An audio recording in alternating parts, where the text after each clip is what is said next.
yourself. Hey everybody, it's another episode of Go Flix Yourself. My name is Ben Conowitz, and with me as always is the Stegosaurus to my Velociraptor, Bradford Oman. Hey, that's me. I got a spiky tail and a spiky back. Okay.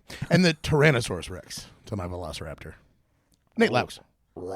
Yeah, buddy.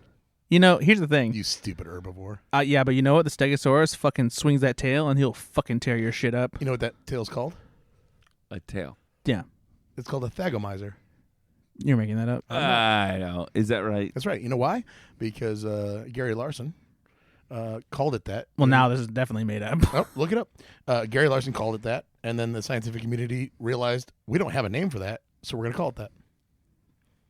Look it up, Nate. The tail of a stegosaurus is called a thagomizer, a term that comes from the Far Side cartoon by Gary Larson. This is given to me by Google. Oh, interesting. So It sounds better coming from Nate. fuck you, you piece of shit. I'm over here spitting facts. Yeah, but like you don't make him sound interesting. I hate you. Yeah, Nate's good at he knows how to preach to the people. Oh, I wonder why. He's better than you. Both in life and in speech. Death? Oh, trust me, he will be way better than you in death. We already, a little bit earlier off air, we talked about what we're going to do. Life to and death. Brad's grave. Oh man, I can't wait. I mean, it's fantastic. Yeah. We have plans. I have plans to poop on it most days. This is a fine grave for me to poop on. For me to poop on. Yeah, so hey, welcome back to Go Flix Yourself. It's the second week in a row we're recording. Yeah, It's crazy. And would you guess how long it took for Ben not to watch the movie he was assigned? Okay, listen.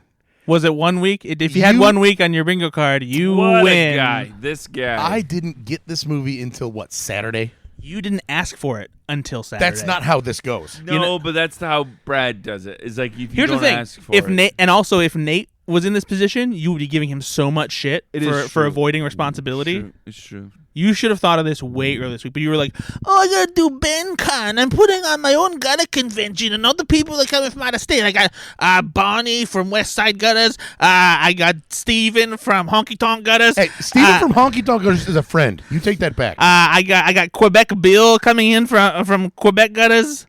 Well, they do good It's, work. oh, by the way, he's French. He doesn't go by Bill. What's Bill? Yeah, exactly. Je m'appelle Bill. So just so you're aware, Yeah, well, you know before what? we get into it, Ben didn't watch his assigned movie. Fuck you, because the nice people from French Canada up there and the gutter people, they donated $3,240 to the PAC Center. They did. They don't know the PAC Center from nothing. They just said, Ben, you seem to know. You got your thumb on the pulse of charity in LaPorte, Indiana. What's a good charity? By the way, for our listeners that don't know this, the PAC Center is an organization that I help run that helps feed the hungry, and Ben very kindly used his influence at BenCon, a conference he named after himself. Actually, to be fair, Ben didn't have to do anything. I was there, and they were asking about the charity stuff that Ben does. I was gonna say, this is for the first time ever. Brad can actually legitimize what I'm saying, so I'm not being a piece of shit. I won't go that far. I had nothing to do with it, really, though. Wait, I really your words, not ours. They came up to me and and I'll do my worst, French Canadian accent, but Ben, what is the charity that you are into? Which local one that you have? Any croissants? What do you want? And I'm like, well, I support the PAC Center. And like, oh, we're going to give you money for the PAC Center. That's exactly how it went down. It's true. But yeah. They were great. And And so, yes, I didn't watch my movie, but I raised money for charity, Brad. So how about that? it's a straw man argument, though. That's like, sure, I didn't do what I was supposed to do, but I did something completely different and unrelated. Yeah, I live my life by the straw man argument. We just established that you didn't do anything for this, though. So, Because I'm a strong man. oh, did we get you in a trap? No, I'm a strong man. Yeah. Welcome to M. Night Shyamalan, bitch. I love strong man arguments. Brad tonight is wearing a Blockbuster T-shirt. Mm-hmm. Do you at all miss video stores? Oh gosh, do I miss video stores, man? I loved going to video stores when I was a kid. I loved going when I was a teenager because they would always sell tapes after they were uploading like the new releases that they had like 100 different tapes for, and I would, buy 90 of them. Seriously, I would buy so many videotapes from Family Video. Yeah, He bought 90 copies of Homeward Bound. It's an incredible journey. I was going into the CVS the other day, and I saw a very lonely red box, and I thought, they're going the way of the blockbuster very You can soon. tell that they're going the way because now they're so sun bleached. Yep. They just because there's no no point to money them going into them anymore. making them look good. Nice. There was no way. Who actually watches DVDs? Nobody. Grandparents, people who don't have good Wi-Fi in the country. Yeah, the good Wi-Fi in the country people. And so there still will be a market for that in small towns like LaPorte But it's like, for probably the next 10 years, honestly. But after that, it'll be done. Well, I would say 5 years, but like it was like my dad was still doing Netflix DVDs up until like yesterday. It was. They told him, "Sir, you're the last one." It was like when they canceled, he's like, "What? How are we gonna watch videos now?" I'm like, "Dad, they've been doing like digital." Yeah, but years. honestly though, it's a big loss though because there were a lot of movies that were available on disc that simply aren't available on streaming, and there are the percentage of movies that are not available on any streaming service, even if you have all of the paid streaming services, is absurd. Like, and that's a big part of the reason why. Hold on. That's a big part of the reason why physical media is actually still doing pretty well, and actually is seeing a bit of a resurgence in sales because people are starting to realize that not all the movies they want to watch are available on those streaming services. No, even digitally. But you can just buy it on the app. No, but that's the thing is like there's even some movies that aren't available on digital. Anyway, I want to see name one. 4 of them. Physical media. Name one. Dogma. That seems like a Weinstein choice. By the way, not Weinstein's choice, but the reason is Weinstein. That's what I said. It's not a choice though. No, it's a choice by Weinstein. Well, no, it's just because like they can't get the rights to get it because digitally. Weinstein won't give it up. Well, I mean, they're kind of in some trouble. What happened? By the way, you just said something that's not true. Go on. Where you said physical media sales are doing so well. I didn't say they're doing so well. They're having a bit of a resurgence, I said. They're doing better now than they were previously. So it went from dumpster fire to garbage fire. I mean, but previously, by how? They're significantly less than they were in 2010. Yeah, that was 14 years ago. I'm talking about in recent years. There's been like like in the last 2 years. In the past like 2 to 5 years, there's been a slow rise as people realize streaming services aren't as plentiful as they thought. Nate, will you ask AI if that's true? If you do anything with AI, I will kick you in your uprights. What does that even mean? Where his dick is. Upright. He's not very wide. He doesn't have wide hips. I'm gonna split the uprights. Okay, that makes a little bit more sense. Sports. Okay, U.S. home entertainment market. Okay, DVD. What's BD, by the way? BD. Blu-ray disc. Blu-ray disc. Down 25% from last year. What year? 23 to 24? Yep. Well, no, this is from 23. So U.S. 23 home to 22. entertainment market up 17%. DVD, Blu-ray disc down 25%. What about 4K? What about beta? What about Laserdisc? No, 4K. Okay, but like there's seven 4K discs sold a year, right? And so if they really true, and one of them, Garfield. It's like they sold 10 of them and they're up 30%. It's like, keep watching movies on your phone, you piece of shit. It's just join us in the new world we're building. I'm perfectly fine. Though if that's the new world you're building, fucking take it and shove it in your ass. Shove it in your ass, not up. In. I, unlike some members of this podcast, don't like things in there. However, I just think there are more and more. What are you trying to say? Nothing. I'm not outing anybody, but like there's only 2 other people on the podcast, Nate. Ben likes in the ass. It's not at all what he was saying. No, that's what he's saying. I know, but you're saying it. No, you. I'm saying it. I didn't say it. No, I'm saying it. Brad loves the Willy Wonka stuff. We're gonna call it the Willy Wonka stuff. If there's kids in the Willy car, Wonka. Brad loves the Willy Wonka stuff. I like Willy Wonka and the Chocolate Factory. Yes, you Say do. no more. So we're talking about dicks in my ass, right? But I can never share this podcast ever again. Who are you sharing with it before? It was going on Facebook, and now I can't even. Yeah, this is the point where it's just we can't share it anymore. Give me a break, jeez. So anyway, the DVD, physical DVD, 4K, they're allowing that's happening with digital media now, right? So you can do 4K in digital media. Willy Wonka and the Chocolate Factory. No, it's what? What are you doing? That's the porn title. Oh. It's not even that good. Like you were so excited at this bullshit. It's like you're a fucking child who runs in off the street with half a dead bird. Mom, look what I found. It's like, what the fuck are you doing? Go wash your hands and make sure you don't have bird flu. Willy Wonka? It's time for dinner. Jesus. And the chocolate. Willy Bonka? Yeah, Bonk. You think Bonka is a good name for a porn? Yeah. You're like a 6-year-old who came up with a porn title That'd name. be hilarious. Oh, my God. Yeah, like imagine if he was having sex. It's time to let the adults And talk. it was so bad, but it was just like Gene Wilder when he was walking. No, all and weird. here's my And other then he issue. starts fucking like a stallion. I actually just tweeted about this the other day too. There's how do we miss that? because Twitter. First of all, you're on Twitter more than almost anybody here. No, I've given up on That was Twitter. amazing. No, you haven't. Just this week. That's a good burn, I'm though, down. Nate. First of all, was a no, good you burn. didn't. I know because you liked and replied to one of my tweets this No, week. after that though. It was yesterday. No, after It was that. yesterday. No, it No, was no. a while ago. Here- I am on Threads There's now. a quality control. I don't like to support Elon Musk like you. He's gonna get killed today. I'm gonna murder him. Wait, There's just for the record, me or Elon Musk? both. As far as I'm concerned, there's no difference these days. Brad is a musketeer. He is. That's a great name What? for people who support Elon Musk.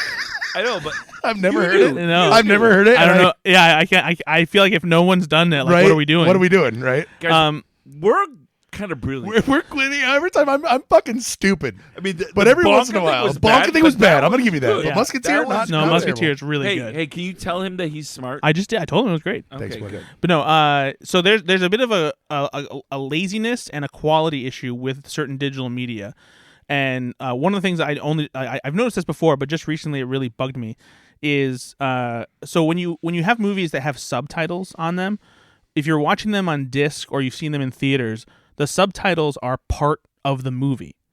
If you're watching a movie digitally, the subtitles come from the closed captioning tool on the digital movies. So if you were to watch a movie with closed captioning on all the time, the subtitles show up in the same way. They're not actually part of the actual film on like what you would call the print of the movie. Then let me ask an actual question that is not a bit.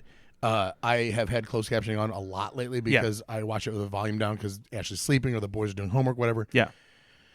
On streaming stuff, I will notice that it's distracting not because it's on the screen. It's distracting because it's coming way too early. Yeah. So a lot of times the punchlines are ruined. No, sometimes So is that because it's not part of the actual theatrical? You know what I'm saying? Like Yeah. burned into the. No, so yeah, and that's sometimes that's part of the timing issue with closed captioning because it's using the closed captioning function and it's not a subtitle that's ingrained as part of the copy of the movie. Because I would much prefer it if the filmmakers had something to do with it. So it was like, oh hey, no, exactly. here's how not to especially spoil because sometimes, like for example, John Wick is one of these. John Wick has stylized subtitles, but Yes. but certain digital copies just use the subtitles, so you don't see them in that cool way. It takes away from part of the experience. Sure. Another thing that happens, and I just realized this again recently because I watched Men in Black and I put on a digital copy of it, and in the opening scene where Kay, Tommy Lee Jones' character, speaks Spanish to try and figure out who the alien is, that scene is supposed to have translated subtitles. If I didn't have the subtitles on the entire time of that movie, it wasn't giving me translated words. Same with the alien So scene later in the movie in the diner. Wouldn't even Didn't give me anything. Didn't Whoa. give me the translated alien dialogue later in the movie either. That's necessary to understand what they're talking about unless I turned on 'Cause subtitles. That fucks with the exposition of the movie. Yeah, exactly. And I guarantee you, similar to how when people go to the movie theaters and they don't know when they're getting a shitty experience because the screen hasn't been masked properly or something like that, people don't know. They're like, oh, I guess I'm just not supposed to understand this and I'll figure it out later. And you don't know if you're missing something when you're watching the movie. And so it's shit like that like, I don't like the digital movie experience, and that's why I like physical media because it's a better version of the movie. Yeah, I just didn't have the subtitles on during the Wivitch, so that's probably why I just didn't like it. It's probably a great movie if you have the subtitles on. It's a great movie either way. It's not though. So yeah, that was digital movie ownership is dog shit. To put a bookend on that. Yeah. You know, we haven't dug into the most important part of this podcast yet, which is a movie podcast. What's the last movie you saw? No. Is it games time? No. Trailers? Nate, what do you think we got to do here? It is time to talk about the things we love most about Ben. Oh, finally. Oh, this segment's over before it starts. Brad, you go first. I love that Ben gets excited about the sponsored part of the podcast, Oh, we have sponsors? That's not. which is what we're doing right now. That doesn't seem. I've never gotten any money from this podcast. Guys, Seems genuine though. let me ask you something. Oh, boy. We've had the fun part of the ice cream cone before on this show, right? The chocolate at the bottom. Yeah, you remember. He's excited about it. He's so excited about the chocolate at the bottom of the ice cream cone. And sometimes I get the generic ones. I'm like, are they going to do it? Are they going to do it? And they do. And they do.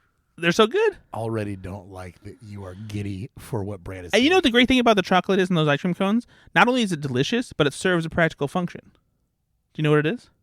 Well, it stops the ice cream from coming out the bottom of the... Exactly. It keeps the ice cream from soaking into the cone and making it soggy. Keeps it weighted. Did you Shut up, ugly. Properly, so it's in my hand that better. A guy named Ernie Feldstein actually designed that. Is that true? No.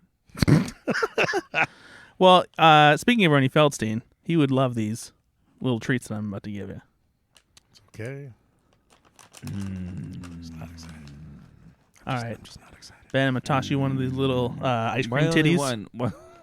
Why only one? Why don't you give me the best? Well, you're going to see if you like it first. These are bugles. You're going to see if you like it first. Here's a little ice cream titty for you, Nate. Ooh. Just take a bite. Just munch it up. I'm not into that one. Mmm. That's peanut butter. Mmm. Oh, it's B&J. Mmm. Yeah, I'm going to need those. Yeah, I'm going to need those. I'm going to need those. You like these? Delicious. Hey, one more. French fried potatoes. You got one more, Nate. I'm going to need those B&J waffle cones. Those are delicious. You get a nice little treat. You've been a good boy. I like those. You've been a good boy. You want another one? I'm fine. What? They're good. So these are just the fun part. It's one of the many brands out there who's doing these ice cream cones that have the chocolate on the very bottom part. This is PB&J. It's peanut butter with strawberry jelly inside of a waffle cone. It's only jelly to really use. I would like it if it was grape jelly too, though. I think I prefer grape jelly. You prefer grape jelly? Do you prefer grape jelly with peanut butter and jelly, Ben? I'm literally a 50-50 guy. I have both in my fridge. No, that's fair. I have both. Gun to your head, I have both. Pick a jelly. I have both too, but I prefer grape. I have depends on the day. Yeah. Depends on the day. Strawberry is the best. Well, that's fine. What's interesting about these is the chocolate in the ice cream cones. Usually, it's a lot more firm. The peanut butter cream in here, because it's not actually peanut butter. I think it's like a peanut butter flavored, whatever. Goo. Yeah, but it's softer, and so It's just like chemicals. It's just chemical peanut butter. The one thing that I think is just a tad disappointing is the jelly's a little too chewy inside of the cone. No, it's just all a good. just a little give bit. Me the bag, then. I like a more liquidy jelly. Wait, what is the name of that? Just the fun part. Oh, fun. Okay. What do you think it said? It just looks like a different word from over here. What word? Just the diaper part. It just looks like a different word. What word? Oh, just the fuck part. That's. I think he doesn't want to say fuck. No, it looks more like cunt. Whoa! Like it looks like an M at the end there. Fum. C-U-M. just the cum part. I love how adorable he is. You didn't want to say it. You didn't want to say He's it. a cutie. I'll say cum. He's a cutie. But you see. What Brad I'm said saying the is C word all day long. He was fine with it. Would you have an ice cream cone with cum on it? Oh, almost did it. Almost. The water. You got so excited. The water hit the back teeth, and I was about to. You're salivating. No. You know what that implies, though? That implies he knows the taste and he doesn't want it again.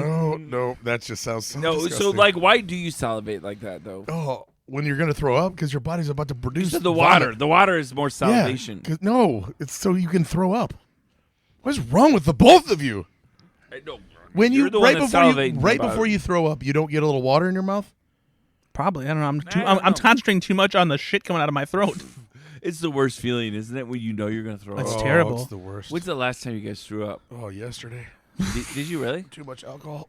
It's been a while, actually, since I've had a good stomach flu, honestly. I'm overdue. I need to try and get one, probably. A couple days off work. I was going to meet Frank Mervan, who is our congressperson. Oh, yeah, I see his commercials all the fucking time. Tell him to knock it off. No, he's a good one. No, it's fine. He's fine. I actually don't need the commercials. No, and so I was going to meet him at an event with Joe Donnelly, our former senator, and I was going to Maryville to do it, and I was riding with two friends. Shout out to non-listeners of this podcast, Shaw Freeman and Karen Bernanke, and I was going there, and I was sitting in the back of Shaw's car, and I don't do well in a car unless I'm in the front. Like, I'm also big, right? I'm a 6'5" guy, so I'm in the back, and I actually had to ask them to pull to the side because I was so car sick. Oof. And so we're on the side of the interstate, and I get out and I just heave ho. And then you get back, you're like, hey, shut up, I'm gonna drive. and he's like, I'm sorry, was I driving? And he wasn't driving bad. I get car sick really, really easily. Were you reading your phone? I may have been. That'll do it. It's also My your daughter fault, though. reads in the car, like reads books in the car. Yeah, some people I can read in the car. I used to be able to do it more when I was a kid. Not anymore. It won't make you sick. Yeah, it takes a little while, but yeah, I can't do it so much anymore. I can still do it. Don't you brag about it? It's not a brag. No, it's a brag. But No, I can't. Like the Pandora ride at Disney. Fuck that. I can't go on that. You get sick? I get so sick. The flying one? Yep.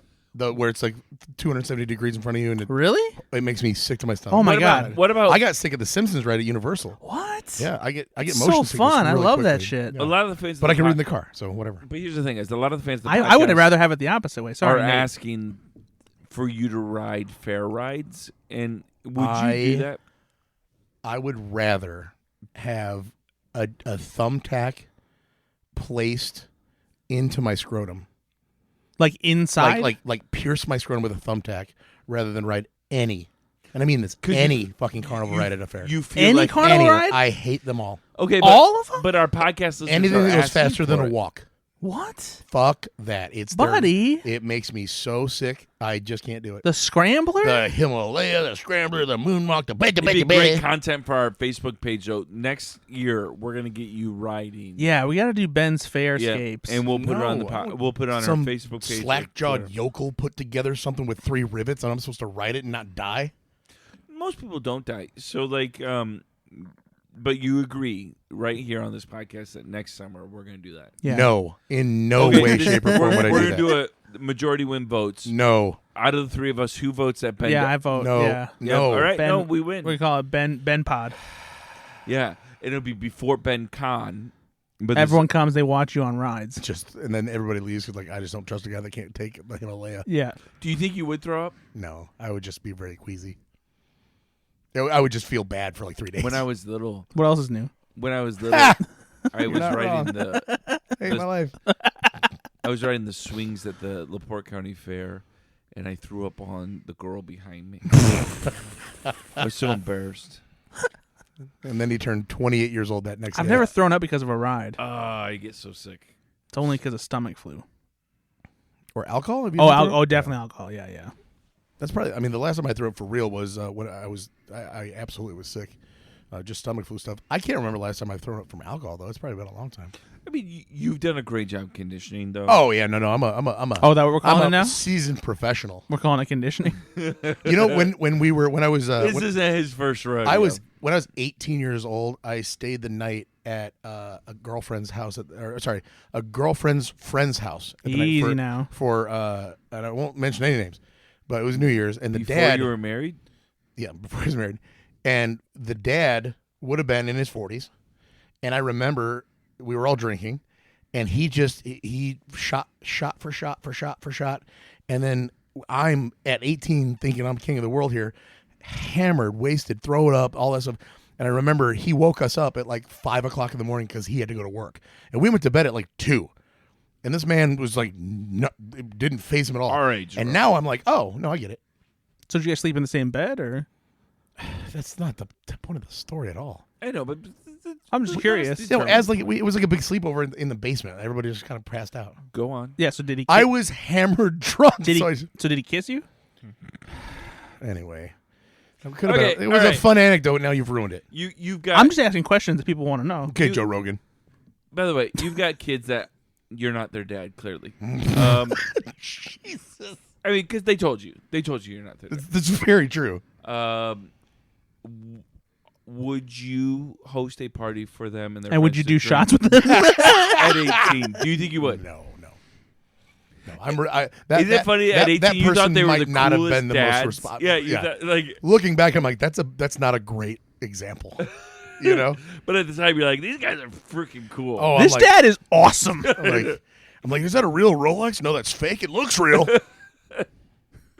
Anyway, Nate, what's the last movie you saw?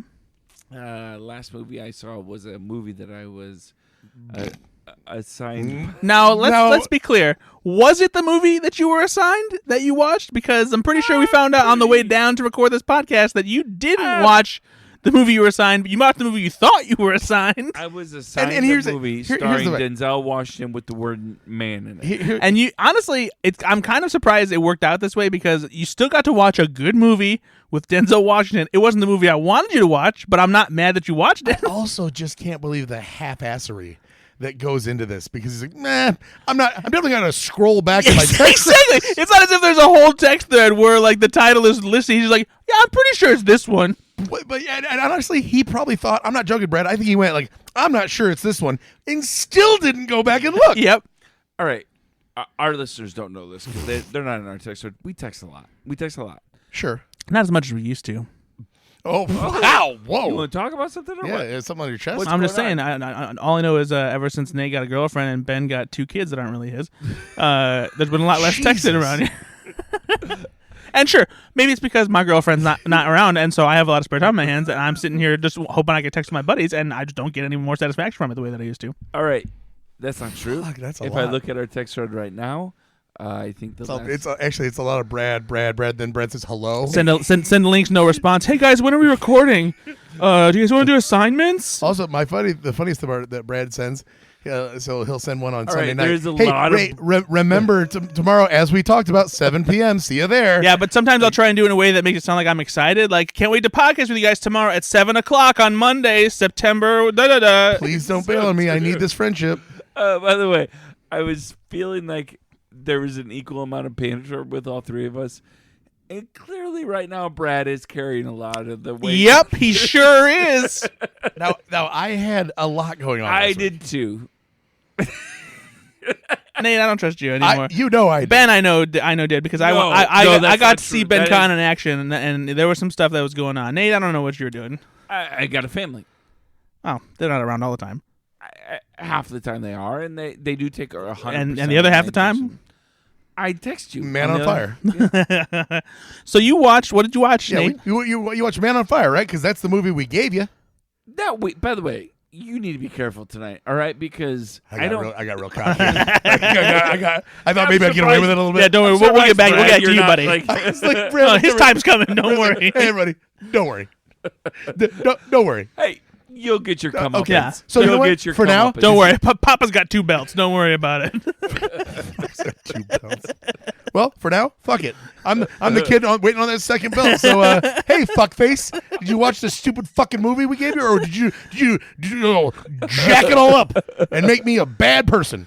I watched the movie I was given, starring Denzel Washington, with the word "man" in it, Yep. from 2006, directed by Spike Lee. It's a movie called Inside Man. Mm-hmm. You were supposed to watch the 2004 movie Man. Man on Fire, directed by Tony Scott, but Yep. we'll get to that a different day, I guess. This film stars Denzel Washington and Clive Owen and Jodie Foster. What happened to Clive Owen? I liked him. He's still kind of around. I mean, Yeah, but he went. 2010 was like it. some of it, I like, think, is they stopped making some of the movies that he was making at the time. Like, I mean, he not did- huge blockbusters, but like kind of like shoot him up. mid-level action thrillers. Yeah. I mean, Sin City though, man. That guy. He's great. Sin City, Inside Man. Would you think Children of Men was like at the Children of height? Men. Children of Men is the best one of Clive my Owen favorite movies. Best Clive Owen movie ever because the movie itself is tremendous. But But like, Inside Man's really good, and he's great in it. Yeah. and so like after Children of Men, we've got Shoot 'Em Up. Was that good? It's okay. It's bombastic and silly, and that's why I like it. The International, Oof, yeah, Duplicity, Mm-mm. The Boys Are Back, never heard of it. I'm sure. Trust, I don't know. Killer Elite. See, that's when we started rolling on B movie territory. But that's like right after Children of Men, right? you would think that he'd still have a shingle to hang his hat on, No, you would think particularly after Children of Men, Right. he would be getting And 5 or 6. I get good it that maybe films he to be filmed a couple of these around that time, and then maybe they just got released. But then what happened after that? At some point, I think he was on track to be James Bond, and then Daniel Craig got it instead, and that might have been like a real shot in the dick for him. Well, also Clive Owen probably went up for or was considered for a lot of the things that Gerard Butler got Maybe. around that time. Yeah, Jerry Butts and him are they can be pretty similar. Yep. Anyway, Inside Man. It's a heist movie. Yeah, so this is a lot of fun. Love this film. Spike Lee, that guy, he can direct a film. You can. And she's got a future. So this film's about a heist, genuinely a heist, a bank heist, but it's done and told in a way that it keeps you on your seat, right? There's a mystery. Yeah, exactly. You don't understand why. But what I loved about it is I've seen a lot of heist movies, and I've seen films that kind of do one of my this, favorite genres, by the way. I Really? love a good heist film. Yeah, same. What's one of your favorite? Maybe, I mean, I really do think that Ocean's 11, the remake Ocean's 11 with George Clooney, is a very, very good heist movie. I like Usual Suspects is probably way up there as far as, that's not necessarily a heist movie, but the whole reveal is so fun that I would still categorize like that. I'm a sucker for the movie Heist. With No, Danny Heist is DeVito good. And You mean Robert De Niro? no, that's the score. Isn't he also in Heist? Heist is Gene Hackman and Danny DeVito. The score is Edward Norton, Marlon Brando, and Robert De Niro. For some reason, I thought Robert De Niro was also in Heist, but But the score, another good one. I really like that. score one. is great. So anyway, sorry, Nate. Didn't mean to Can derail we you there. decide? Do you guys like the film Italian Job with Mark Wahlberg? Because I do. I do. I think it's fun. Yeah. Yeah, I think it's think one they- of Mark Wahlberg's best films. I think they actually. could have. He's- I was really he's hoping one of the for. most enjoyable things that Mark Wahlberg. I was hoping for a sequel out of that. Honestly, I think we all were. That's what I'm saying. I like that. Very, film a very lot. fun. Yep. Charlize Theron, Donald Sutherland, right? What's his name? Bald head guy. Jason Statham. Yeah, Jason Yeah. Statham. Seth Green. Yeah. Oh, it's me and some Rob. Khan. What's Khan's? Scott Conn. Scott Khan. Yeah. He's That's why I'm confused. There are two movies called Heist. One of them has Gene Hackman and Dan DeVito. The other one has Robert De Niro in it. Oh, really? Yeah. Really? When is Heist from with De Niro? That's from like 2015. Heist with Gene Hackman is 2001, and Heist with De Niro is 2015. Yeah, and the 2015 one is not good. Yeah. It's got good cast. Jeffrey Dean Morgan, Dave Bautista. It's not good. Your favorite, Gina Carano. That one's not good. I haven't seen it, so Don't watch it. I won't. Anyway, so how was Inside Man? Did you like it? Loved Inside Man. Again, How was Man on Fire? Man on Fire was okay.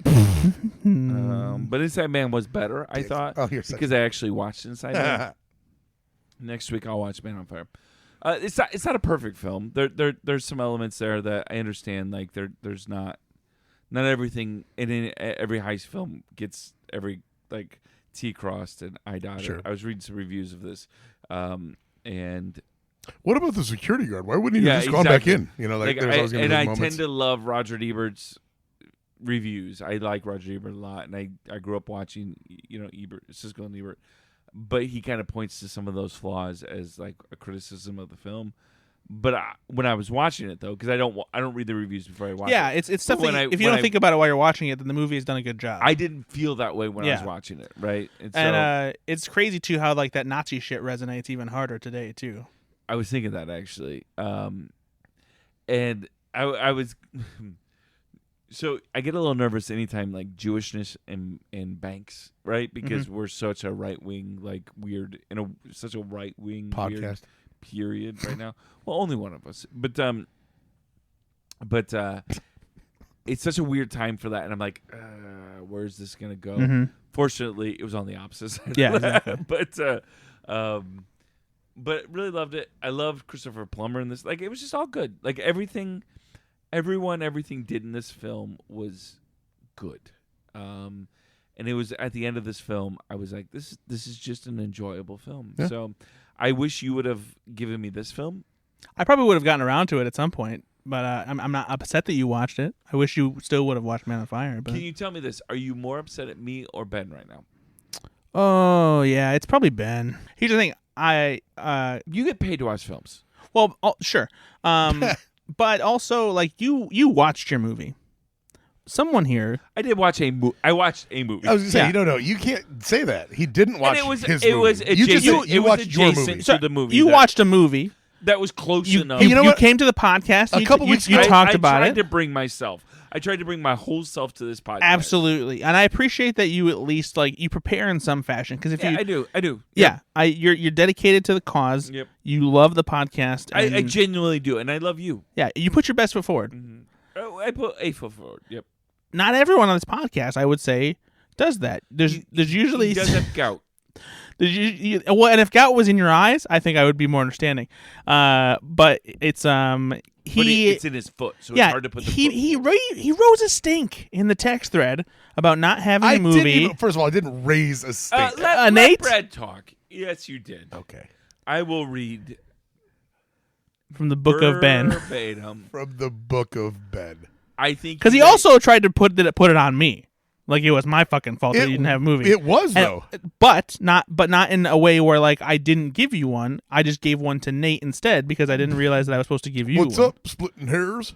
Or that Nate was supposed to give you one and not me one. a little my bit of a Yeah, I'm let's gonna see what give Ben you said. Some inside baseball. Okay. On Saturday at 10:40 a.m., which is A little late. no 10:40 a.m. is early. Well, first of all, No. all you're doing is pinpointing that you didn't think of this earlier in the week. I just realized I was scrolling back to find out the movie. Sounds like your fault. And I was going to go Sounds watch like it, your and fault. I didn't have one. Sounds like your fault. By the dude. way, at 10:40 a.m., Ben responds to a text from Brad from Saturday at 9:35 a.m. the next. So over 24 hours later, Yeah. he responded. You mean Friday? Jesus Christ, Nate. it's part of that whole thing No, where no one Saturday. responds to my text. So yeah, okay. But anyway, Ben says, "I'm good." And then Ben says, "Nate, why doesn't Brad love me?" He said, "You don't deserve a movie to watch this weekend, you piece of dog shit." It's true. It's true that I did text that because Brad said that. Doesn't that sound like he's whining? Yeah.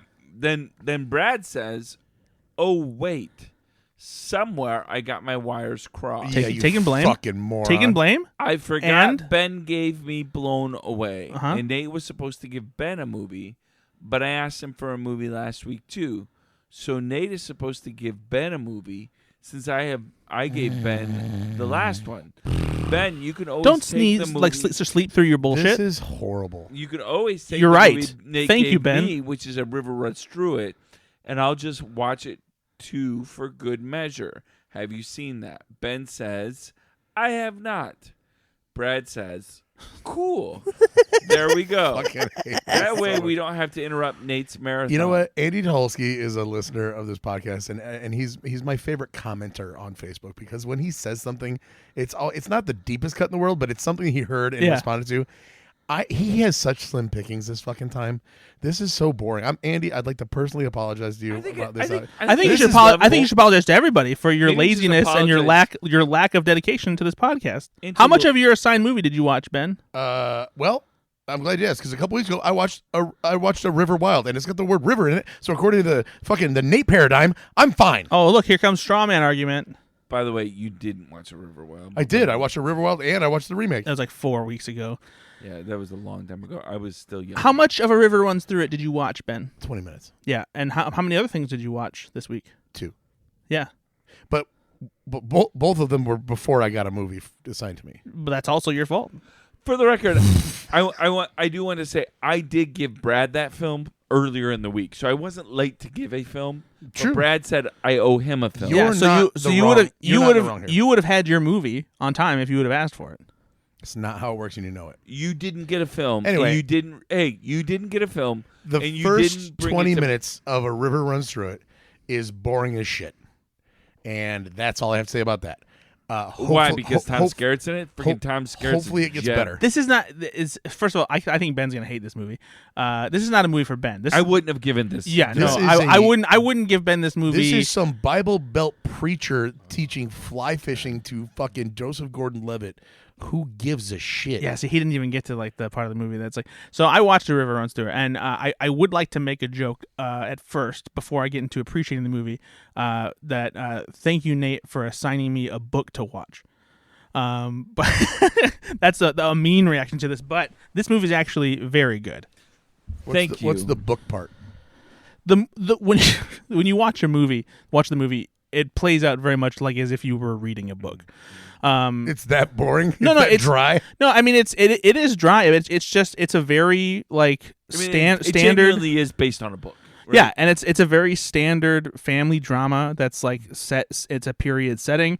You're just following these two brothers. Which were pretty popular in the 90s. Quite Yeah, frankly. yeah. There's a lot of these films. movies out there, Yeah. and I kind of miss them, honestly. I've actually always liked who doesn't movies like miss this. books? No, you do have to be a little patient with this film. But No, you do. But like that's I like movies like that. Like I don't need John Wick shooting guns at me Which is or all Ben will watch. vampires sucking on titties like Ben always needs. I just love it when Brad comes out of any film and he's like, you know what? I love these type of movies where it feels like I was reading a book for 2 hours. That's just the best kind of movie. Well, that's coming from somebody who doesn't like to read, though. He has to listen to his books in order to absorb information. But in what world do you think that reading a book for 2 hours passes for good entertainment like a movie should? This is a really good example of like just a family drama where like you have these two brothers played by Craig Sheffer and Brad Pitt, young Brad Pitt too. Good looking Brad Pitt. Yeah, for real. And just watching them as they like grow up and figure out their lives, and like the setting is gorgeous too. I was just say that it is almost a character of this film. Yeah. Missoula, Missouri, and there's not a lot of films. Montana. Sorry. There's not a lot of films set there. It just feels very set to the space it's in. Yeah, right? it's just a very homegrown movie, and I appreciate like this kind of low key story. The one thing that was interesting is like I was kind of waiting even halfway through the movie for like something terrible to happen, like because it feels like the kind of movie where like they're going to have to endure these hardships and stuff like that. But it's just for the most part just like normal life stuff of them, figuring shit out. But no, this is not a Ben movie by any means. 20 minutes in, nobody slipped on a banana peel. Not one. Plenty of opportunity, by the way. They're running, a lot of running. Bananas were pretty expensive to import around this time, so It's true. especially in Montana. Montana bananas. It's acted well. It is. I think the cinematography is beautiful. Yeah. One thing I did find strange is 4 different people essentially playing the same character, because even though Robert Redford is doing the voiceover from the perspective of the main Who directs character, this film, by the way? yeah, the old man that maybe should have been played by Robert Redford is not Robert Redford at the end of this movie. Well, I wonder if it's because Robert Redford has an older voice, but this was the 90s. He wasn't that elderly yet. Maybe, but they can make him look elderly because they have a whole team of makeup people who do that for a living. Maybe he just got hired to do the voice. Like NBC show? He directed it. Never mind. Yeah. So this film He had a lot going on. He was directing. Brad Pitt's character is Norman, right? And he is based on a real life person. It's right? Paul, isn't it? Or maybe Norman's his brother. Oh, we're Yeah. going to get into this, huh? No, one of them's Norman because it's either Brad Pitt or his brother. But it's a real life character that's a University of Chicago professor. That was a University of Chicago professor who wrote Brad Pitt is Paul. the book about this. Yeah. And so, and it is just some life lessons. It's patience. It's about this is the story of complicated families, but families, right? Yeah. So it's like, and I liked this film. I actually was young when I saw this film. My mother loved this film, and I remember being 13 or so watching this film, 12 or 13, and being caught up in the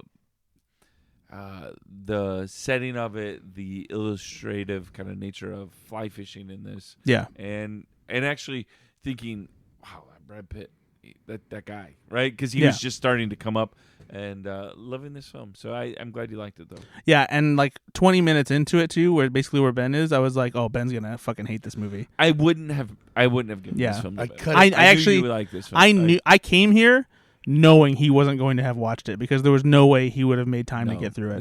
No. Listen, I watched Fiddler. I watched other boring You hated shits. you hated But all of them. I sat through them. Not this time though. Yeah, because I didn't have time. So when did the disrespect start taking over your life? Pretty much when you start giving me movies instead of Nate. I didn't give you this movie. No, you I mean, did, technically, you kind of did. did. I gave that to you. You then pawned it. just off. I told him if you wanted one because I didn't know when you were going to I respond honestly- because I don't get response to my text anymore. I thought, this is a movie that's not really given to me, so like it doesn't really matter if I watch it. It's not that important to You them know, I wouldn't have given to you go this out of one. their way to find something that I would like, or like to think about me as a person. it felt very secondhand shopped. So With that's you why I guys- just kind of was but- like, but- Oh, not a big- that's kind of cute. He's not- coming up with that, not a that big deal. excuse For the record, now. though, you guys don't often think about whether or not I'm gonna enjoy a film. Actually, that's not true. Even if I give you something that I know it's a subject that you are give me terrified space of, films. You give me space, but I know films. you're going to come out on the other side and like it. I don't always, but you give Name me space one. Films. I don't remember. Yeah, but, exactly. I mean, uh, I gave you Gravity. I think No, I'm pretty sure I gave you Gravity. I think. I gave you Aliens. Yeah, it didn't. I Well, didn't, we both gave him Alien and Aliens. No, you 'cause- gave me Alien. I gave me Aliens. yeah, because he fucked up. which I don't love alien Space. films. Okay, in that's space, but- Anyway, did you watch anything else? No. By the way, we're on. I thought we're on him. No, we were finishing you. Oh no, I didn't. We just brought up A River Runs Through It because we knew that he wasn't going to say anything about it. But no, I did not. How about you, Brad? Did you, besides The River Runs Through It? What, Oh, yeah. did you watch the movie I gave you? Oh, not only did I watch the movie you gave me, but I watched the movie that Nate gave me because I dedicated this podcast. What? The River Runs Through It? Yeah, Oh, okay. I just talked about it. Did we Did we just have a whole fucking conversation about this? I just couldn't remember who gave it to No, anybody but because I don't wait, care. no, I gave it to Brad. You Brad gave it to don't me. care. To you. That's because that's the problem. That's, You- that's exactly the issue. He regifted my film and gave it to you. But I still watched it. Your retelling of that fucking text message is the low point of this podcast. No, I just You want people to reading, know. you reading the details of, oh, I must have got my wires crossed. I don't know. I think he got his. I almost got my gun out and blew both of you away and then took my own life. That's an evergreen That's statement. That's how terrible that was. The thing is Nate really captured like the lack of pathos like in your I don't know general demeanor. Yeah, If I knew what that meant, it's I would pathos, be but- mad. But also Ben's next text Is it pathos? Yeah. Did you I don't know do if you that's true. see Nate? Do you I see trust how he someone, just actually. easily weasels his way out of all responsibility? That's true. And then but Brad, I didn't though. You And did then- because you just passed the buck. You're like, oh, I guess No, you can watch no, it too. but I said I was still going to watch that movie though, and I also was the Yeah, but only you were one who I was the only one who figured it out. Otherwise, it would have sat there and no one would What have else done did anything. you watch? And then Ben later assigned me Top Gun. Because you love Tom Skerritt. I do. What else did you watch? That was a joke. You're a joke. You're a sack of shit. So I'm going to talk about the movies that I saw in theaters. Hey, did I ever tell you my ex-girlfriend, the very first time she heard the podcast, she questioned our relationship. Smart. She just goes, is it like that every time? Do you I mean, I thought you and Fred were friends. And I Oh, our relationship. yeah. Yeah. No, she questioned our relationship because she's like, you're the dumbest person I've ever known now. No, when Bailey first heard Go Flex Yourself, we had a very serious conversation, and she was like, are you guys okay? Like, is that really how you do you choose that I relationship? usually tell people you guys aren't friends though, because And it's so fun, though. It's so No, fucking you're fun. more Honestly, lovers than friends. we've encountered that several times where people don't know how we interact and they think that we're actually fighting, but we're really So, just fucking around with each other. Good friend of mine, and you know him pretty well as well now, Dan White from the arcade. He's a professional pinball player. That's how I met him. He's the probably, I call him the nicest guy in pinball. Like, he's just a gem of human being. Yeah. And the awkwardness of Brad and I playing pinball kind of around each other and really just giving each other such a hard, just like, fuck you, you piece of shit. The fuck out of my way, fat ass. Like, hardcore. He took a step back. He didn't know how to respond, and I forget that we people don't know that dynamic. Yeah. So for the listener, I fucking hate this guy. Oh yeah, Ben is a fucking child. He shits his pants, and I gotta clean up after it. Moving on. I went to the theaters several times Well, good for you. over the past week because I care about this podcast, and I saw Speak No Evil, the new horror thriller starring James McAvoy and Mackenzie Davis and Scoot McNairy. And Wait, Scoot McNairy? Scoot McNairy. yeah, the guy from the Batman movie where he blows up. Correct. It's a good pull. Yeah, so this is actually a remake of a foreign film, but it's a great remake. I haven't seen the original, but like I want to go watch the original, and this one just worked. Oh yeah, is this the one where in the trailer they are like This couple goes to visit a couple, Yeah. and like it just kind of starts going downhill, and they get more uneasy. Yeah, this and kind of made me uneasy. McAvoy is so good in this kind of role Yeah, I as he know. slowly becomes more and more unhinged, like just the I don't like this that. I don't insane like look that in at his all. eyes. No, he So- looks crazy. Some acquaintance on Facebook was like, I don't know. We were so excited from the trailer, and then we went to go see it. It just wasn't very scary. So is it a scary movie? It's not scary in the sense of like that like mainline stream just- horror movies are. it's foreboding. Yeah, it's suspenseful. It's Foreboding. yeah, like it's very uneasy. Like it's because I mean, and maybe Would you say that's the pathos of the movie? Or the pathos. no, we're just gonna keep doing stupid bits. I'm still just trying to figure out what that word means. I also saw Transformers 1 because I heard nothing but good things. The one with Shia LaBeouf? No.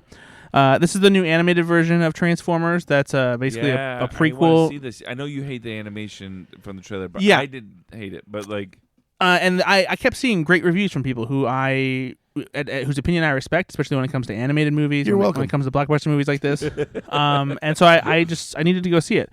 And honestly, it's just okay. I don't think it's particularly great. The animation is not as bad as I thought it was. I'm still very frustrated by the faces. The way that they design the character faces for the Transformers, they just feel very plastic and not super emotive. The voice work is solid, and like the environments and the action is incredibly well done. But I don't know if it's just because I don't care about Transformers as much as certain people. Nate, but let me ask you a question, Nate. yeah, Do you think, this is a real question, do you think that Brad has such an opinion on the trailer, he just doesn't want to be wrong? So even if he loved this movie, he'd just have to say, here's the good points about it, but it was just fine. Yeah, because he 100%. can't be wrong. I think Brad decided. there are so many times where I've seen a trailer where I've ended up loving the movie. Name and it four. worked out. Name four. This whole 4 thing. It's like he's just Okay, fucking, name one. Anyway, it's Transformers Again, 1. see, is okay, just, I backed it down to 1, though. He can't do it. But also, I do think there's times where you go into a film and you have already predetermined. Even that though you you like say, No, I am able to do it. I don't think you are. I'm Nobody's I'm able. actually No. seriously going to get. No one is. I'm going to get super pissed off because like No one is able to do that. that, Is Brad. that is the opposite of my job, and I will fucking destroy you. No, I go into every movie wanting it to be good, even if I'm expecting it to be bad. Because I would love to be surprised, and I would much rather see a good movie than see a movie that I think that's going to be shitty. Yeah, but over everything else, you'd much rather be right. No, honestly, when it comes to movies, especially not. Especially not.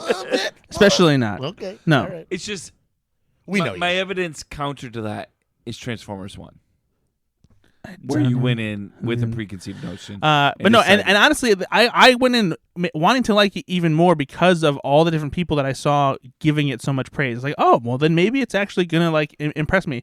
And there are things that are good about it. Like I do think Chris Hemsworth and Brian Tyree Henry are really good as the characters that basically become Optimus Prime and Megatron. And there's a decent story at the center of it, but it just wasn't enough to like wow me like something like Spider-Man Into the Spider-Verse or even like the Lego Movie or something like that. what about TMNT? Yeah, that's another one. I absolutely adored that movie. I loved it. And for me, I think that I would have appreciated something that felt a little more innovative. And I think that it's both a mix of just not liking the animation as much and They're just running out of animation styles. You just can't do it anymore. just there's hard part of to me that appease- wishes that this appease would have Brad. been like a 1980s like 3D cell animated kind of style thing that was similar to like old school cartoons, but with a 3D like contemporary vibe to it in a way. But I also think it's just like there's not a lot of interesting story at the center of I Transformers. hope you're happy though, because they were planning a sequel and now have canceled it. I mean, is that Is true? that true? Yeah. See, that's the way that's Nate all the time. When did they say that She's like- that was canceled? He's like, actually, Transformers 1 originally titled Transformers Innuendo. It just you're like, says "Is that on right?" Wikipedia that it's cancels. I wouldn't trust Wikipedia. I can't imagine it would happen now because it did not do well at the box office. Beetlejuice beat it out in its third weekend. Beetlejuice Yeah, beat it out. It has not done well. Yeah, it's not doing well. I think that's just more as far as like just the tired legs of the Transformers franchise than it is this particular movie. It is. I think that's the hard thing. Is Yeah, it's hard to reboot. the Blood from a Transformers. turnip at this point. Everyone's kind of done with them. I also saw Superman, the Christopher Reeve story, which was a new documentary that hit theaters as a Fathom event and will be streaming on Max sometime in the near future. And this is just the story of Christopher Reeve and his career and how he became Superman, and then unfortunately had a terrible accident that left him completely paralyzed from the neck down. Don't fuck with horses, man. And Horses scare me. They're huge. They're beasts of burden. Equine beasts. I'll fuck with the horse. No, you won't. We know you will. We won't. Gross, Nate. You said it. Not in the way that you think. Old butt stuffed Brad wouldn't do anything with horses. Well, if we're talking about butt stuff, I mean, Butt stuff bread. Could that be the podcast title? that's my. That's actually my new Oreo that I'm gonna pitch. Oh Ben's gonna try next. no! You think you're throwing up Yeah, later? water in the teeth. But no, this was a really Touching, touching, heartbreaking, interesting too. Because like there's just things I didn't know about him as a person. Any anecdotes with Robin Williams? Oh yeah, absolutely. 'Cause their relationship was legendary. Some of the best stuff comes from like runners with Robin Williams Love and that relationship so much. And the How did fact they that- become friends? they went to school together and like they were at Juilliard. Was and it stuff. Juilliard? Yeah, yeah. Yeah. Oh, okay. So they knew Yeah. each other before they were famous. Yeah. So I'm sure the documentary touches on this part of it, but if I remember correctly, Robin Williams was one of the first people to come to the hospital to visit him. Yes, And he came in and did like a Russian doctor. he acted like a proctologist. Yeah, and came in with Yeah, the voice as only Robin Williams. Yeah, it's a right. great story. Yeah. But yeah, like Glenn Close and Susan Sarandon, and there's a lot of famous talking heads, and all three of his kids are a big part of it. And listening to them recount, because it's not just Christopher Reeve that had a tragic life too, because Dana Reeve, his wife, died very shortly after Chris did, and so they just kind of had a rough go of it for a few years. Jesus Christ. Well, no, I mean, like, think about that. You killed somebody that was played Superman. It's pretty rough. What did his wife die of? Cancer. Fell off the same horse. Fuck. Just the worst. It was a tandem jump. Oh my god. Anyway, I don't care. It's funny. I also watched Never Let Go, which is another. That's what Christopher Reeve should have done. Jesus Christ! What are you doing? It's just making jokes, man. I love it. Oh my god! I love him. You know I love it. I love a good insensitive joke about a Come dead on, man. It's fine. It's fine. We're all having fun. Listen. I respect Christopher Reeve. I really do. I think Sounds like it. If he great saw him person. today, he would laugh at that joke. I don't know. He was pretty serious. He was hooked up to a lot of machines. Fucker. Can't do that. I watched Never Let Go, a new horror thriller starring Halle Berry. The premise is basically she's in a house with her two young sons, and there's some kind of evil presence in the woods surrounding them, and the only way that they can stay safe is by having these ropes tied around them that are tied to the house. Like the house somehow keeps them safe as long as the rope is tied to it. Kind of a weird premise. Yeah, it is. And the way the movie plays Does it out, make sense? Like the way that they Yes. shoot it? Okay. yeah, and the story itself has some interesting turns and things that you don't expect, and like the story keeps you guessing and keeps you wondering exactly what's going on. It's really compelling. It's like kind of like A Quiet Place, but with a twist where you're like not really sure what's happening. Really thought you were going to say it was like The Quiet Place, but with ropes. But Kind of. okay, authentic question here. I had a huge crush on Halle Berry. She looks like shit in this movie. That's what I was asking. But she's supposed 58 now. Well, no, not because she's old at all. Because if you follow Halle Berry on Instagram like I do, you know that she still looks banging. Brad, how many female celebrities do you follow on Instagram? Halle Berry, Britney Spears, Dua Lipa, Don't do this because we're going to be here all night. Alexandra Daddario. No, Is it Selma Hayek? Ooh, Selma is it Hayek. over or under 50? Oh, it's under 50. For real? Yeah, You have to be a special girl. you do have to be a very special girl.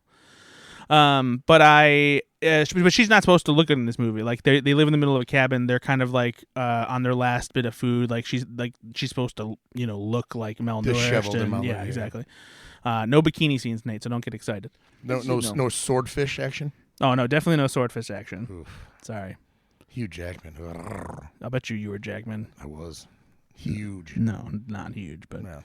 Medium. yeah, small Kind Jackman. of small Jackman. Adequate Jackman. Adequate Jackman. That's my name. Adequate Jackman is a pretty good name. What else you watch?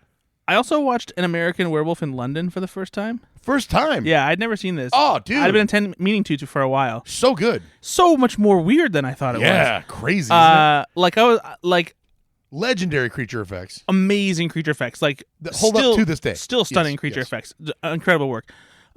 You mean the remake with Tom Everett Scott, right? That's An American Werewolf in Paris, and no, I don't mean that one. But no, this movie is The Moors. so cool and so weird. I was so thrown off by the Nazi creatures that happen in like his little weird dream sequences. I was like, what the fuck is going on? I wasn't expecting it to be quite that weird. I was expecting to be a little bit more of a straightforward werewolf thing. But there's some interesting metaphors there that ties into like Jewish identity and stuff like that I read about afterwards. But yeah, it's a great movie, man. I dug it a lot. People still talk about the werewolf transformation scenes in this film, as they should, right? It is a masterclass in that. Yeah, Rick Baker, baby. I remember when I first saw it. I was in college, I think, when I first saw it, and I had just come off watching The Thing for the first time, and just that, and so it went down this trove of like monster movies from the 70s, 80s, and 90s, and my God, there are so many good ones. Yeah, Rick Baker, Clive Barker, Wes Anderson. Nope. Wes Craven. Oh, I mean, he's not really like a creature effects person. He just directed, movies that had. I thought he had more to do with not besides directing. I thought he actually did have like the sketch ideas for like what they were going to become, though. Oh, I mean, like any director has like sketches of like stuff like that. But when it comes to doing the actual like practical effects, Craven's not like an effects person. We'll see. Oh, interesting. But yeah, I like this movie a lot. Good shit. It's a shame John Landis is a piece of shit, but and then one other movie I wanted to mention because it's good and it's really flown under the radar, and I hope people will see it, is a movie called Snack Shack. Oh yeah, I saw. Yeah. I didn't see this, but I've seen we talked about it a while back, and then I don't think any of us actually saw it at the time. But this is a movie. It's basically a coming of age, summer teen comedy. It's set in like the early 90s. Follows Gabriel LaBelle. Which you're on that train. The Gabriel LaBelle train? Yeah. Oh, 100%. This kid is going places. He's going to be awesome. He's going to be around for a long time. Incredible actor. Cut to next week where we find out he domestic violence about 15 women. As they always do. You know what? I'll forgive him. You heard it first. First Jonathan Majors and now Gabriel LaBelle. Brad Oman. But yeah, Gabriel LaBelle is great in it. It's basically a two-hander. So I don't know who that is. He's playing Lord Michaels in the Saturday Night Live movie. Oh, that's right. So sorry. So yeah. Okay. And he's the proxy for Steven Spielberg You remember in the when Fablemans. you went to Toronto to see the? You were there. I did just watch The Fablemans. It's great, isn't it? Fuck, that's the movie I watched this week that I got to tell you about. Oh, okay. We'll get to it then. And Nick Robinson's in this. Yes, he is. And at first I didn't recognize him either because he got a little bit thicker, I guess you could say, and he aged. Is he chubby? Not chubby, but he's just not. He's aged a little bit, and at first I didn't recognize him. He's 29. Yeah.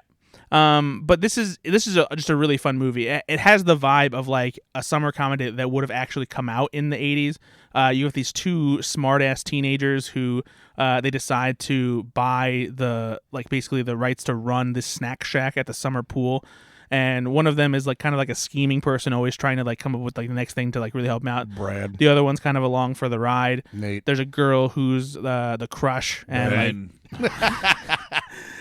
but no, this movie is a lot of fun, and it also took a surprising turn at the end that I was not expecting. That really adds an extra dose of heart to it. Vampires? In addition to it being very funny as well. Is there a giant?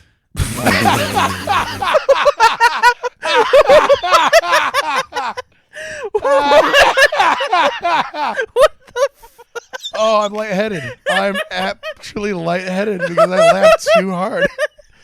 That was the fucking stupidest thing I've ever heard. That's like something I would say. But like the fact that was like Nate's first thought, oh, is it a giant? But is it a giant? In no way, shape, or form. You know how often it's a giant that adds a dose of heart to a movie? Well, colossal, but other than that. Okay. Wow, buddy. Oh, you got boy. me, Nate. You got me. Yep. Was it a giant? Is it a giant? This is. What do you think of Tom Skerritt level? Yeah, I'm that was laughing hard, buddy. That was good stuff. Good for you. So yeah, but Snack Shack is streaming on Prime Video right now. So if you haven't watched it, you should go check it out. I liked it a lot. All right. Snack Shack. And the last movie I'll talk about is the one that Ben assigned to me, and it was called Blown Away, and it's okay. Fuck off. Do you rent that, or does that come free on Pornhub? I paid for it because I wanted it in 4K. You really just don't get the glistening. Oh. Blown Away. No, so Blown Away I is love this movie, by the it's way. a 1994 action thriller starring Jeff Bridges and Tommy Lee Jones, and it's great to see Tommy Lee Jones in like unhinged like madman mode. Because this is, 94, right? So this was 92 is Under Siege, where he played a madman type. Yeah. Right? So he was And this was just before Batman Forever. So he's in the madman era. Yeah. The early 90s, Tommy Lee Jones. Tommy Lee Jones was busy in the Yeah. early to mid 90s. Yeah. Like he was doing tons of stuff. Fugitive. Mm-hmm. U.S. Marshals. Yeah. Other things. Yep. Cobb. Men in Black. Men in Black was a little later, but yeah. Yeah, but no, he's a busy boy. But so Tommy Lee Jones plays this guy who breaks out of prison and starts messing with Jeff Bridges, who works on the bomb squad in Boston, and he starts planning these devices around town and trying to kill people on his team. They have a history that goes back to Ireland, and there's an interesting plot that kind of unfolds there. Forrest Whitaker is also in it. And this movie is solid. As is Cuba Gooding Jr. Yeah, he has a bit part. This is classic mid 90s. Yeah. You know, I dig the vibe of this movie, and I like this kind of movie because it's the kind of action thriller that you don't really make much of anymore. But it's only like a 38% on Rotten Tomatoes. Could have been high. better in a lot of ways. Yeah, so the things that are a detriment to it to me is first of all the accents are not great. Sure. Tommy Lee Jones, not the best Irish accent. Who is famously known for his accents. Yeah, a lot of Boston accents in this. Jeff Bridges is really going for it. The thing that didn't work the most for me was there's this romantic aspect to it where Jeff Bridges has a girl that like he asked to marry him and everything, and she's a daughter. That's absolutely a 90s studio note. Yeah, you and know, it's like, just, hey, make sure there's romance It here. really does not fit in with the rest of it, doesn't at all. especially when they create drama between them, because like Jeff Bridges' character is like really kind of like on the edge, and like she doesn't get it because she doesn't know about his past. And so he's like a little bit unhinged because of it. But like whenever they have to like talk about it, it just doesn't feel like it really connects. But the suspense is there. The bomb sequences especially are great.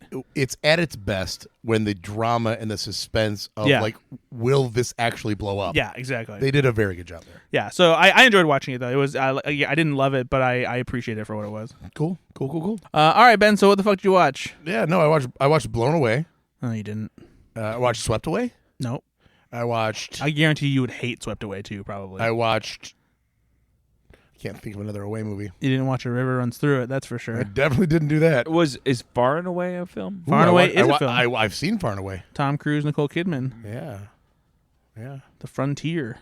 Anyway, I did watch The Fabelmans. What made you watch that? Ashley was sick and tired of me watching just action movies at night. Yeah, tell me or about it. comedies. And she's like, can we put on something that I would want to watch? And she loves vintage stuff. She likes the 60s and 70s. Uh-huh. So anything like that. And I was like, you know what? I think The Fabelmans is set in the 50s and 60s. I couldn't remember. Yeah. But I thought that's probably a good setting. So we watched that, and I liked it. I didn't love it. I liked it. It was good. It was good. And I mean this in every sense of the word. I was never bored by it. I watched it. I thought it was clever enough. I thought it was very well written, very well acted. I could see it's definitely a love letter to Steven Spielberg's childhood.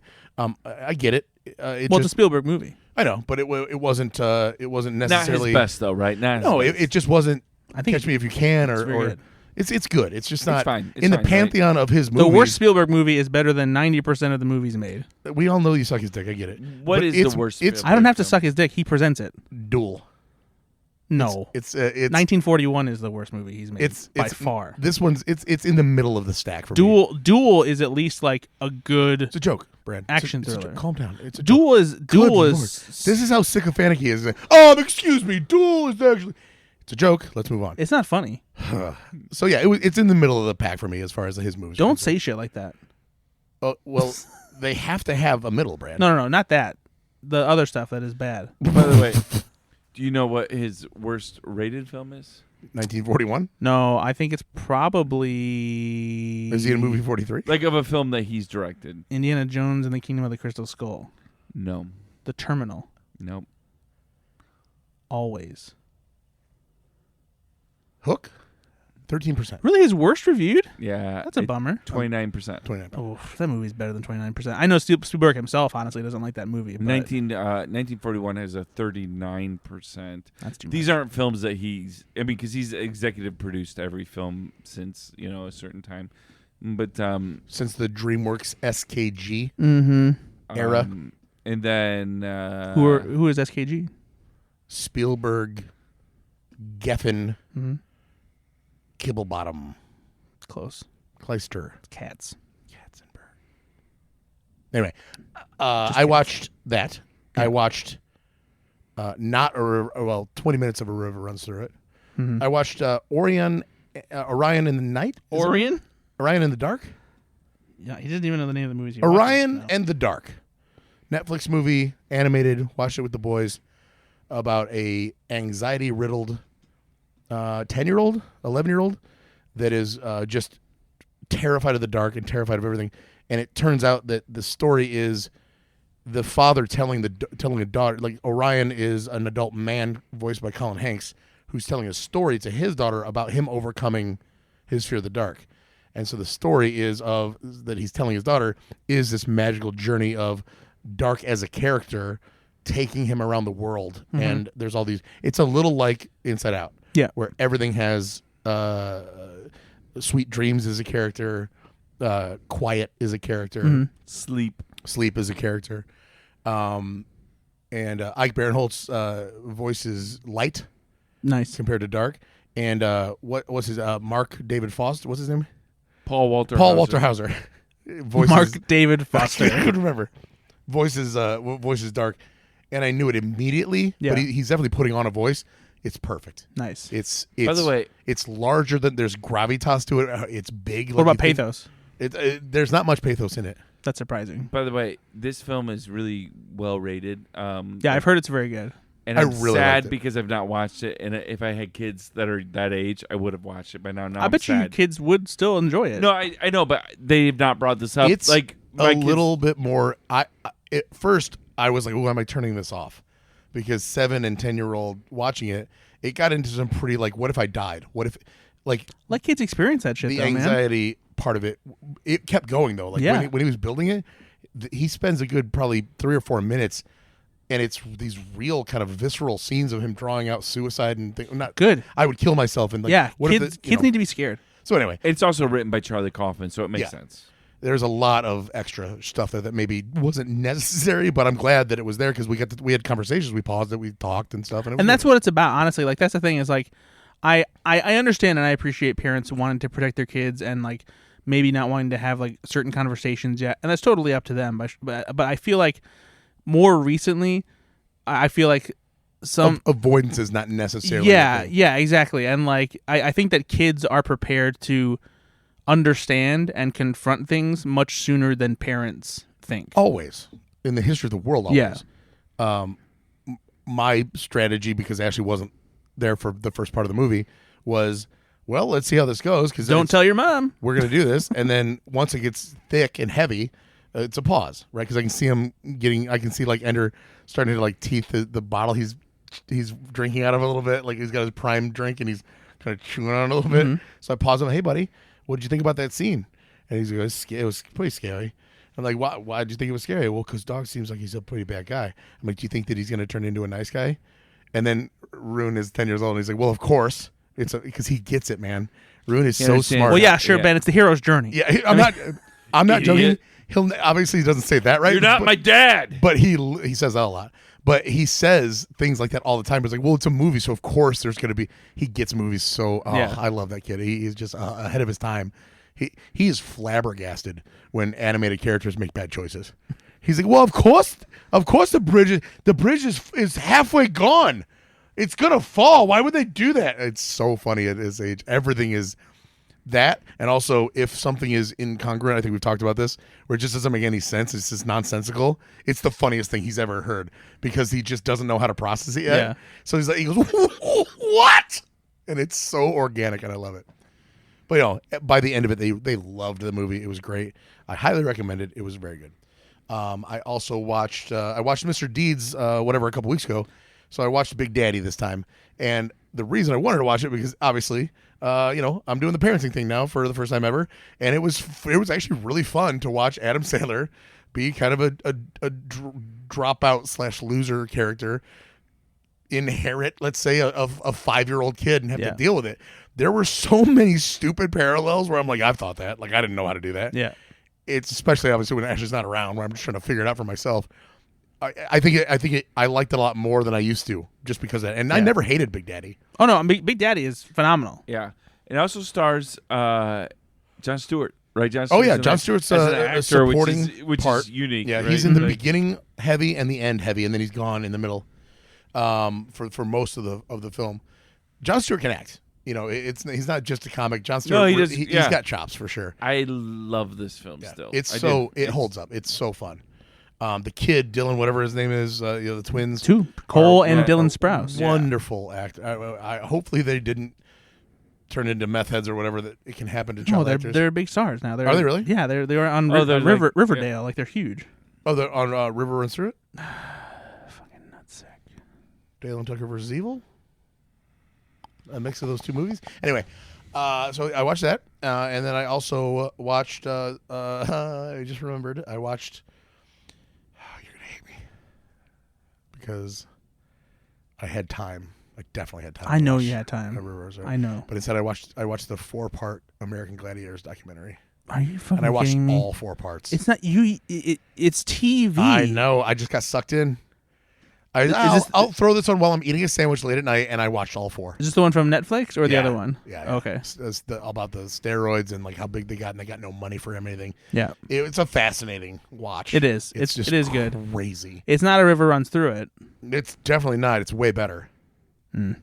So I don't know about that. I watched that Is instead. that Muscles and Mayhem? Yeah. Yeah. Yeah. Worth your time. It's only 4 parts. It's 4 hours long, and the talking heads that they get to do it from the Gladiators cast are definitely, one in particular is Asian American. He clearly gets it, right? Where Yeah. he knows he was kind of a dick. He knows he was kind of pompous. He's very coy about his answers, but in the right way where he's very engaging.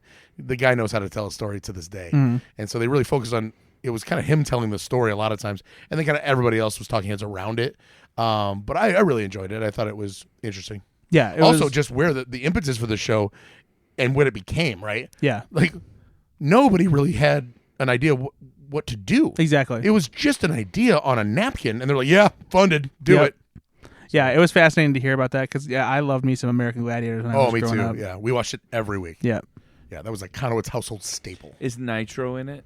Yeah. Oh yeah. Oh, yeah. A key part of the doc, some would say. Some would say. Yeah. What about Lace? Yeah, absolutely. Yeah. Ice. Mm-hmm. Zap?